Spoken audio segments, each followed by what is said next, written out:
Hello friends, welcome to Royal Study. दोस्तों, आज हम 14 मार्च को डिस्कस करेंगे हमारे पार्ट 1 या फिर आप ऐसा बोल सकते हैं कि फर्स्ट शिफ्ट और सेकंड शिफ्ट के दोनों के जो एग्ज़ाम हुए हैं उनका एनालिसिस हम इस एक ही वीडियो में आप लेकर आ चुके हैं आपके लिए 14 मार्च का।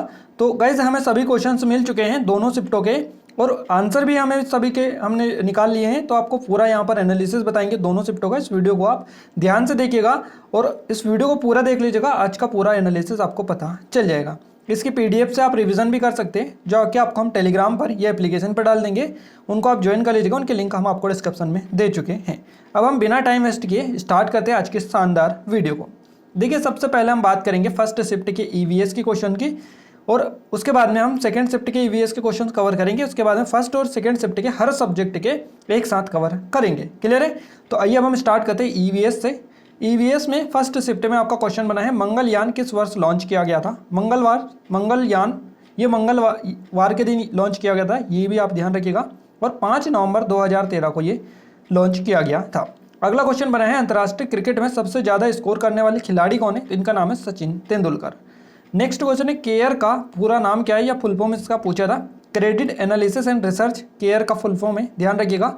गाइज आज के वीडियो में डिटेल्ड हम नहीं लेकर आए क्योंकि आपको डिटेल्ड पसंद भी नहीं होता है और काफ़ी कम लोग जो है डिटेल्ड को पसंद करते हैं, कोई कमेंट करके भी नहीं बताता था।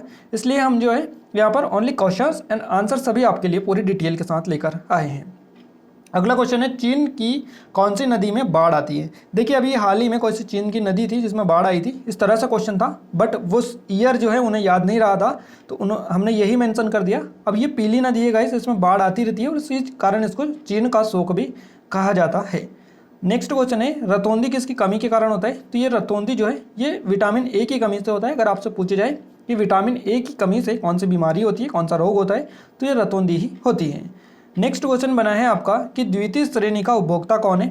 सही जवाब रहेगा मेंढक, मछली या फिर मछलियाँ भी आप बोल सकते हैं, कीट पतंगों को खाने वाले पक्षी और जंतु जैसे छिपकली इत्यादि। तो ये जो सभी है ये द्वितीय श्रेणी का उपभोक्ता के अंतर्गत आते हैं। क्लियर है? नेक्स्ट क्वेश्चन हमारा बना है, बाल अधिनियम से रिलेटेड एक क्वेश्चन था, वो पूरा क्वेश्चन नहीं मिला है। नेक्स्ट क्वेश्चन पूछा गया शिक्षा नीति से, शिक्षा नीति से भी एक क्वेश्चन मिला था बट पूरा क्वेश्चन नहीं मिला है। अगला क्वेश्चन पूछा गया है, ओजोन परत के क्षय का क्या कारण है? तो सीएफसी है गाइस, सीएफसी क्लोरोफ्लोरोकार्बन ये जो गैस है ये ओजोन परत के क्षय का कारण है। इसका पूरा नाम भी याद रखिएगा, हो सकता है किसी दिन पूछ लिया जाए। नेक्स्ट क्वेश्चन है, रामसर संधि का आयोजन कब हुआ था? ये 2 फरवरी को हुआ था 1971 में, रामसर संधि। इसरो की पहली महिला निर्देशक कौन थी? इनका नाम है अनुराधा टीके, ये इसरो की पहली महिला निर्देशक थी। तो अगला क्वेश्चन बना है, ओजोन का मॉन्ट्रियल प्रोटोकॉल कब हुआ था? तो ये 16 सितंबर को हुआ था 1987 में। ओजोन का मॉन्ट्रियल प्रोटोकॉल था, ध्यान रखिएगा। ओजोन दिवस भी काफ़ी ज़्यादा बार पूछा जा चुका है, उनको हम पहले की वीडियो हमारी उनमें कवर कर चुके हैं। और देखिए, टेलीग्राम पर हम सभी अब तक की जितनी भी पीडीएफ है, जितना भी एनालिसिस किया है हमने 5 तारीख से, सभी की दोनों शिफ्टों की पीडीएफ डली है। तो टेलीग्राम को आप ज्वाइन कर लीजिएगा, या फिर ये वाला जो कोर्स है हमारा, इसमें हमने सभी पीडीएफ को डाल दिए, डायरेक्टली यहाँ से आपको इजीली मिल जाएगी। तो आप एप्लीकेशन को भी डाउनलोड कर लीजिएगा। इस वाले कोर्स के साथ में आप टेस्ट सीरीज अच्छे से ज्वाइन कर लीजिएगा, क्योंकि यहाँ पर आपको प्रैक्टिस की जरूरत होगी और प्रैक्टिस अगर आप करेंगे तो काफ़ी अच्छे स्कोर आप कर पाएंगे। क्लियर है? नेक्स्ट क्वेश्चन हमारा बना है कि आपका भास्कर जो उपग्रह है इसकी स्थापना कब हुई थी? तो 7 जून 1979 में भास्कर जो है भारत का दूसरा उपग्रह है और इसकी स्थापना की गई थी। 1980 में रोहिणी उपग्रह भारत का पहला भारत निर्मित उपग्रह है, इसकी स्थापना 1980 में की गई थी। अगला क्वेश्चन पूछा गया है, वातावरण में सर्वाधिक कौन सी गैस पाई जाती है? तो गाइस वातावरण में सर्वाधिक मात्रा में नाइट्रोजन गैस पाई जाती है, N2 78% ये पाई जाती है। अगला क्वेश्चन बना है, पर्यावरण का घटक कौन सा है? तो देखिए, पर्यावरण के ये चारों घटक है, जीवमंडल ये आपको दे रखा है, स्थल मंडल, जल मंडल और वायुमंडल, ये सभी जो 4-5 घटक है ये पर्यावरण के घटक है। अब किसी दिन पूछ लिया जाएगा कि पर्यावरण का घटक कौन सा नहीं है, तो इन चारों को याद रखिएगा, इनमें से जो भी आपको अलग लगे वो आपको क्लिक करना है नहीं वाले सिचुएशन में। क्लियर है? तो देखिए, ईवीएस में आपके 30 नंबर का पूरा पूछा जाता है, बाकी 15 नंबर की पेडागोजी रहती है और 15 नंबर का ईवीएस रहता है। तो 15 पूरे क्वेश्चंस हमें मिल चुके हैं फर्स्ट शिफ्ट के, ध्यान रखिएगा, पूरे क्वेश्चंस हमें फर्स्ट शिफ्ट के मिल चुके हैं। सेकंड शिफ्ट के भी पूरे क्वेश्चंस मिले हैं आप उनको भी हम कवर करते हैं एक एक करके। देखिए सेकंड शिफ्ट की अगर हम ईवीएस की बात करें तो सेकंड शिफ्ट में ईवीएस का पहला क्वेश्चन बना है, अम्लीय वर्षा से सबसे अधिक नुकसान किस इमारत को होगा? पत्थर से बनी हुई, संगमरमर से बनी हुई या ईंटों से बनी हुई को? देखिए ये जो मार्बल है, मार्बल यानी संगमरमर, मार्बल, लाइमस्टोन, सैंडस्टोन ये होती है, इसको सबसे अधिक नुकसान होता है अम्लीय वर्षा से। अगर हम ऐसे बात करें तो ऐसे तो सभी को नुकसान होता है, बट यहाँ पर क्वेश्चन बना है कि सबसे अधिक किसको होता है? सबसे अधिक होता है संगमरमर को, ध्यान रखिएगा। और अम्लीय वर्षा इमारतों और पत्थर या धातु से बनी अन्य संरचनाओं को नुकसान पहुंचाती है, तो सभी को पहुंचाती है बेसिकली, बट सबसे ज़्यादा जो पहुंचाती है वो मार्बल को पहुंचाती है। आपको पता ही है ताजमहल को दिनों दिन खतरा बढ़ता जा रहा है अम्लीय वर्षा के कारण, तो वो इसी से क्वेश्चन बना है आपका, आसानी से याद रख सकते हैं। ताजमहल किसका बना है? तो वो आपका किसका बना है? संगमरमर का बना हुआ है। क्लियर है? तो आपको हिंट हमने दे दिया याद रखने के लिए, अब आप इसको भूल भी नहीं पाएंगे। चलिए अगला क्वेश्चन बना है, कोविड-19 का पता सबसे पहले किस देश ने लगाया था? तो ये चाइना के द्वारा ही, चीन में ही सबसे पहले ये एंट्री इसकी हुई थी। इनमें से कौन से ग्रीन हाउस गैस नहीं है? देखिए नाइट्रोजन जो गैस है ये ग्रीन हाउस गैस नहीं है। भुंज में भूकंप कब आया था? ये आपका एक दिन पहले भी क्वेश्चन बन चुका है। भुंज में जो भूकंप आया था 26 जनवरी को आया था 2001 को, गुजरात के कच्छ जिले के भुज में, भुज नामक स्थान पर आया था, तो भुज भूकंप के नाम से भी इसको जाना जाता है। नेक्स्ट क्वेश्चन बना है गाइस, आज मेरी कॉम से 2 क्वेश्चन बने हैं। एक क्वेश्चन बना है कि मेरी कॉम को 2009 में कौन सा अवार्ड मिला था? तो 2009 में इनको राजीव गांधी खेल रत्न पुरस्कार से सम्मानित किया गया था। इनके साथ में 3 और खिलाड़ियों को सम्मानित किया गया था। अगला क्वेश्चन बना है, फुटबॉल टीम में कितने खिलाड़ी होते हैं? तो फुटबॉल की प्रत्येक टीम में 11 खिलाड़ी होते हैं, ये डेटा आपने याद रखना है। पारिस्थितिकी तंत्र से क्वेश्चन बना है, बट क्वेश्चन थोड़ा उटपटांग था, या आप कह सकते हैं कि क्वेश्चन की जो लैंग्वेज है थोड़ी अटपटी थी, तो उसको याद रखना पॉसिबल नहीं था, इसलिए वो क्वेश्चन हमें पूरा नहीं मिल पाया है। कुचिपुड़ी कहाँ का नृत्य है? ये क्वेश्चन आपका बना है, तो ये आंध्र प्रदेश का नृत्य है। देखिए ये जो नृत्य वगैरह है इनसे भी क्वेश्चन आज पूछा गया है। अगला क्वेश्चन बना है, ग्लोबल वार्मिंग में कौन सी चीज़ें कम घटित होती है? अब ये चीज़ें वर्ड है, यहाँ पर कोई मिसिंग है डेटा, तो ये डेटा हमें नहीं मिला है कि ये चीज़ें में क्या उन्होंने यहाँ पर रखा था। तो ग्लोबल वार्मिंग में कौन सी चीज़ें घटित नहीं होती है, इस तरह से क्वेश्चन था। अगला क्वेश्चन पूछा गया, मेरी कॉम ने अंतर्राष्ट्रीय प्रतियोगिता में कितने स्वर्ण पदक जीते हैं? तो मेरी कॉम ने अंतर्राष्ट्रीय प्रतियोगिता में 6 स्वर्ण पदक जीते हैं। तो ये दूसरा क्वेश्चन बना था मेरी कॉम से, एक 2009 में पूछा था कि कौन सा अवार्ड मिला था। अगला क्वेश्चन बना है, भारतीय वैज्ञानिकों का 4 दल अंतरिक्ष अभियान के लिए गया था, उनका प्रशिक्षण किस देश में पूरा हुआ था? ये थोड़ा सा उन्होंने उनकी लैंग्वेज में बताया है। बाकी क्वेश्चन की जो लैंग्वेज थी थोड़ी और डिफ़िकल्ट कह सकते हैं आप उसको, क्योंकि आपको बताइए कितने एडवांस लेवल की चीज़ें जो है एग्ज़ाम में पूछी जाती हैं। ये एडवांस ना कहकर सीधा साधा जो क्वेश्चन है उसको भी एडवांस भाषा के तौर पर उसको बना दिया जाता है, ऐसी लैंग्वेज के दी जाती है, ताकि बच्चा भी उसको समझने में 4-5 बार सोचना पड़ता है। तो उस तरह से क्वेश्चन दे रखा था, बट उन्होंने उनकी लैंग्वेज में बताया, इसलिए वैसा का वैसा ही हमने यहाँ पर मेंशन कर दिया है। अब इसका आंसर तो हमें नहीं मिला है, अगर आपको पता है तो आप कमेंट में बता दीजिएगा। तो गाइस ये रहा हमारा ईवीएस का पूरा। अब हम बात करते हैं सीडीपी की। देखिए सीडीपी में फर्स्ट शिफ्ट और सेकंड शिफ्ट दोनों में हमने एक साथ मेंशन कर दिए।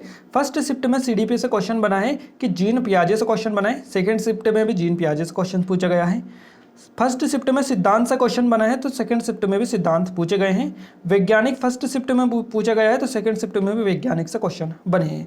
फर्स्ट शिफ्ट में एक क्वेश्चन बना था, प्रतिभाशाली बालकों की विशेषता क्या है, इस तरह से। तो ये रहा आपका पूरा फर्स्ट शिफ्ट का एनालिसिस, जीन पियाजे, सिद्धांत, वैज्ञानिक और प्रतिभाशाली बालकों की विशेषता। और भी हो सकते हैं कुछ पूछे जाए, बट उन्होंने इतने सारे ही हमें बताए, वो हमने आपको बता दिए हैं। अब बात करते हैं सेकंड शिफ्ट की। तो सेकंड शिफ्ट में जीन पियाजे, पावलोव से पूछा गया था, थार्नडाइक से क्वेश्चन बने थे, यानी वैज्ञानिकों से क्वेश्चन बने, सिद्धांत से क्वेश्चन पूछे गए और अवस्था से भी क्वेश्चन बने हैं आपके। तो ये रहा हमारी सेकंड शिफ्ट और फर्स्ट शिफ्ट दोनों का एनालिसिस। अब हम आगे बढ़ते हैं और बात करते हैं हिंदी की। तो गाइस हिंदी में अगर हम बात करें तो हिंदी में फर्स्ट शिफ्ट में गद्यांश और पद्यांश आपको बताइए, और सेम आपका गद्यांश पद्यांश सेकंड शिफ्ट में बने हैं। देखिए फर्स्ट शिफ्ट में संधि से क्वेश्चन बने हैं, प्रत्यय, अवयव और पर्यायवाची, इनसे क्वेश्चन बने हैं। और एक क्वेश्चन पूछा है फर्स्ट शिफ्ट में कि प्रभु जी तुम चंदन हम पानी, पंक्ति किसकी है, यानी इसका रचनाकार पूछे हैं, रैदास जी आई थिंक इसके रचनाकार है। तो ये क्वेश्चन आपका फर्स्ट शिफ्ट में पूछा गया है। और सेकंड शिफ्ट की अगर हम बात करें तो गद्यांश पद्यांश बेसिकली पूछे ही जाते हैं। कौन सा छंद है, ये क्वेश्चन बना है, इनमें से कौन सा बताइए। छंद एक पंक्ति दे रखी थी, उसमें से छंद कौन सा है, अनुप्रास, रूपक, बगला, इस तरह से क्वेश्चन दे रखा था। भाषा कौशल से सेकंड शिफ्ट में था क्वेश्चन आपका, संधि से क्वेश्चन था, पर्यायवाची, विलोम और एक रचनाकार भी आपसे सेकंड शिफ्ट में भी पूछे गए थे। तो ध्यान रखिएगा, जो भी आपको गद्यांश पद्यांश दे रखते हैं उसके रचनाकार लेखक भी पूछे जा रहे हैं। अगला अगर हम बात करें मैथ्स की, तो गाइस मैथ्स में अनुपात से सबसे ज़्यादा क्वेश्चंस बन रहे हैं। फर्स्ट और सेकंड शिफ्ट में भी क्वेश्चन इससे बने हैं।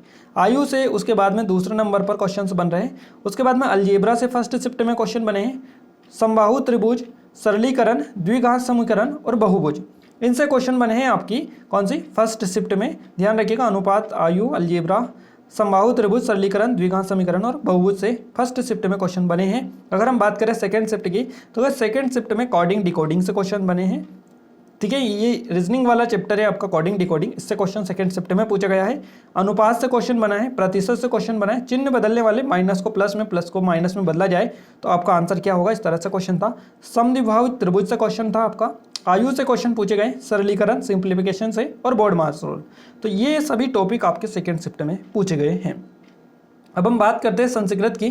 गाइस संस्कृत की अगर हम बात करें तो संस्कृत में फर्स्ट शिफ्ट में गद्य और पद्य पूछे गए, जो कि सेकंड शिफ्ट में आपके पूछे गए हैं। लकार से फर्स्ट शिफ्ट में क्वेश्चन बने, संधि से बने, धातु से बने, उपसर्ग, प्रत्यय और शब्दरोध। तो इतने सारे जो टॉपिक है, इसके अलावा सक्षण विधियां से क्वेश्चन बने और छंद से भी फर्स्ट शिफ्ट में क्वेश्चन पूछे गए। तो ये रहा आपका पूरा, हमने बता दिया है फर्स्ट शिफ्ट संस्कृत का। अगर हम बात करें सेकंड शिफ्ट संस्कृत की, तो गद्य पद्य पूछे गए हैं।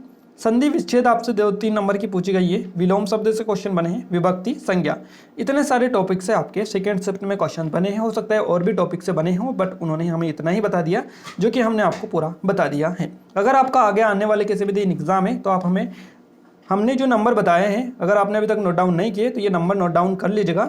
ये नंबर यहाँ पर दे रखे, नंबर पर आप हमें जितने भी क्वेश्चन आपके एग्जाम में आए आपको याद रहे, उतना आप हमें जरूर सेंड करिएगा ताकि आगे भी बच्चों की हेल्प हो पाए। बाकी इस वीडियो को जो पीडीएफ है आपको हम बता ही दिया कि ये पीडीएफ आपको टेलीग्राम और एप्लीकेशन पर दोनों पर मिलेगी, जिसके लिंक हम आपको डिस्क्रिप्शन में दे चुके हैं, तो उसको आपको जाकर ज्वाइन कर लीजिएगा। ये वाले कोर्स के साथ आप अपनी प्रैक्टिस और अच्छी कर सकते हैं। काफ़ी ज़्यादा बच्चों की यही उन्होंने जितना भी हमें बताया है वही बता रहा है कि प्रैक्टिस ज़्यादा से ज़्यादा कीजिएगा। तो प्रैक्टिस आप कर सकते हैं। 99 रुपीज़ में ऑन जो आपको मिल रही है, इसके लिंक हम डिस्क्रिप्शन में आपको दे चुके हैं, जाकर आप इसको ज्वाइन कर सकते हैं। डेमो भी चेकआउट कर सकते हैं, अगर पसंद आए तो ही आप ज्वाइन कीजिएगा। ये वीडियो को अपने दोस्तों के साथ शेयर भी करें और ज़्यादा से ज़्यादा इस वीडियो को लाइक करें, अपने दोस्तों के साथ शेयर करें। चैनल पर पहली बार विजिट किया तो चैनल को सब्सक्राइब जरूर कर लीजिएगा। बेल आइकन को आप दबा लें, जिससे जो भी नया वीडियो है इस चैनल पर उसका नोटिफिकेशन भी आपको मिलता रहे। आज के इस वीडियो में बस इतना ही गाइस, मिलते हैं हमारे एक नई स्टडी वीडियो के साथ। तब तक के लिए जय हिंद, वंदे मातरम।